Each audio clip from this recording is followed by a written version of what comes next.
Toyota. তো বন্ধুরা, আজকে দেখছো টয়টা আরবান ক্রুজার চালাবো। তো এই গাড়ির সিস্টেম কি আছে সেটাই তোমাদের আজকে দেখাচ্ছি। এই হলো চাবি, এই হলো কি। তো চাবি তো নয়, অ্যাকচুয়ালি কি, এটা সেলফ স্টার্ট। তো তোমাদের সেটাই দেখাচ্ছি। চলো আজকে কীভাবে গাড়ি চালাতে হয় স্টার্ট করে।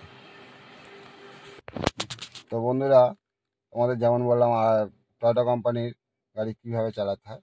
তো এই হলো গাড়ির ভিতরের পুরো সিস্টেম। তো এই হলো কি এখন আমি রেখে দিলাম।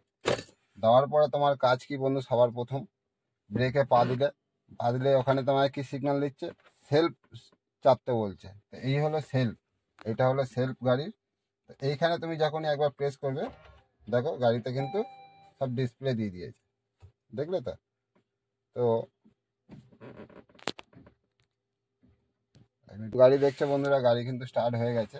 এখানে তোমাকে ডিসপ্লেতে সব সিগন্যাল দিয়ে দিয়েছে, আর এখানেও তোমাকে সিগন্যালে দেখিয়ে দিচ্ছে গাড়ি কিন্তু পিতে আছে এখন, মানে পার্কিংয়ে আছে। এই দেখছো গাড়ি এখানে পি আছে, আর তারই ওপরে সিগন্যাল দিয়েছে হ্যান্ড ব্রেক। তো এই হলো দেখো, ডিসপ্লেতেও তোমাকে দেখিয়ে দিচ্ছে গাড়িটা কোথায় আছে, মানে কোন দিকে কতটা জায়গা আছে। ক্যামেরা পুরো গোল গোল ঘুরিয়ে তোমাকে দেখিয়ে দিচ্ছে। এই হলো টয়টা কোম্পানির সিস্টেম। এবার গাড়িটা আমার আগে কিভাবে নিয়ে যেতে হবে সেটাই ওখানে তোমার দেখিয়ে দিয়েছে।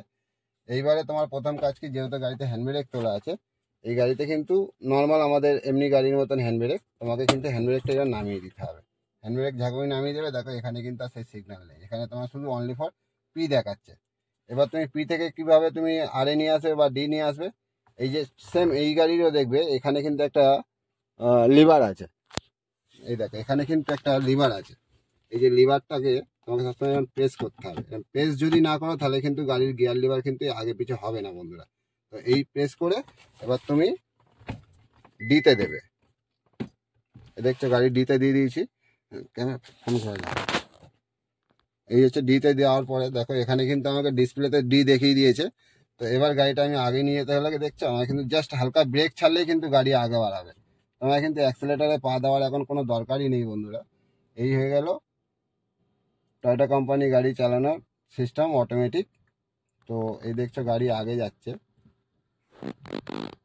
এই হলো গাড়িটা আগে যাওয়ার সিস্টেম। মনে হয় ফোন পাকাল দিকে। তো এই হলো গাড়ি এখন তো সোজাই যাচ্ছে।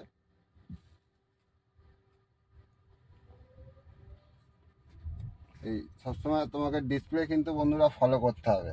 আর তার থেকে বেশি ফলো করতে হবে কি, তুমি যখনই কোনো সরু রাস্তায় গাড়ি চালাবে না বন্ধুরা, তখনই কিন্তু তোমাকে সবসময় ফলো রাখতে হবে কি, এই যে আমাদের যে মিডিলে মিরারটা দেয়, এই মিরারটার কিন্তু অনেক বড় কাজ।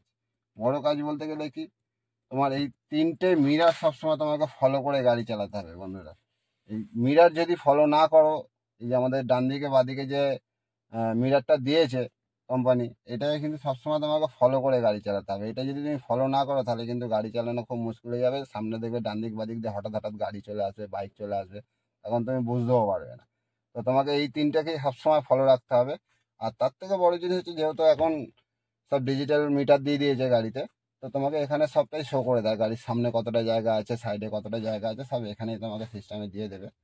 আর এই স্টিয়ারিং এর মধ্যে যে অপশানগুলো আছে, এগুলো কি আছে তোমাকে পরে আর এক ভিডিওতে দেখিয়ে দেবো। এখন তোমাকে আমি চালানোর ভিডিওটা দেখিয়ে দিলাম, অটোমেটিক গাড়ি কিভাবে চালাতে হয়। তো দেখছো যেমন আমি গাড়ি নিয়ে এখন দাঁড়িয়ে গেছি। এইবারে আমি কি করব, আবার আমি পিতে যাব। পিতে যেতে হলে তোমাকে আবার এরকম এই লিভারটাকে প্রেস করে তোমাকে কিন্তু পিতে নিয়ে আসতে হবে। পিতে নিয়ে আসলে দেখছো বন্ধু, ড্যাশবোর্ডেও কিন্তু দেখছো তোমার এই মিটারে কিন্তু পি দেখিয়ে দিয়েছে, গাড়ি এখানেও পিতে আছে। এবার তুমি যখন হ্যান্ড ব্রেক বন্ধ করবে, মানে গাড়ি যখন বন্ধ করবে, তখন হ্যান্ড ব্রেক তুলে দিলে ওখানে তোমার সিগন্যাল দিয়ে দিল। আবার তুমি এই যে সেলফ দেখছো এখানে, এই সেলফটাকে কিন্তু প্রেস করে দিলে গাড়ি বন্ধ হয়ে গেল। এবার তুমি গাড়ি লক করে দিয়ে চলে গেলে। এইটাই হলো এই গাড়ির সিস্টেম। তো আবার যদি মনে করো তুমি গাড়ি স্টার্ট করবে, তাহলে কিভাবে করবে আর কিভাবে গাড়ি, যেহেতু একটা ভাই আমায় কমেন্ট করেছিল, দাদা অটোমেটিক গাড়ি স্টার্ট করতে গেলে কি কি প্রসেস ফলো করতে হয়, সেটাই তোমাকে আবার দেখাচ্ছি আমি। তো গাড়িতে এখন দেখছো গাড়ি আমার পার্কিংয়ে আছে। তোমার সবার প্রথম কাজ হচ্ছে বন্ধু, এই ব্রেকটাকে প্রেস করা। ব্রেক যখনই তুমি প্রেস করবে, তখন তুমি দেখবে মিটারে এরকম সিগন্যাল দিয়ে দিয়েছে। সিগন্যাল কি দিয়েছে, যে আমাকে সেলফ চাপতে বলছে। সেলফটা যখনই চাপলাম আমি, এই কিন্তু গাড়ি আমার স্টার্ট হয়ে গেছে। দেখছো গাড়ি কিন্তু স্টার্ট হয়ে গেল। তো এইবারে কাজ কি তোমার, তোমার তো গাড়ি যেহেতু এখন পার্কিংয়ে আছে, তো এইবারে তোমাকে কি করতে হবে, এই লিভারটা প্রেস করে তোমাকে এখান থেকে গিয়ার চেঞ্জ করতে হবে। এই যে ডিতে দিয়ে দিলাম, ডিতে দেওয়ার পরে এবার হ্যান্ড ব্রেক তুমি নামিয়ে দিলে, দিয়ে গাড়ি তুমি আগে বাড়ালে।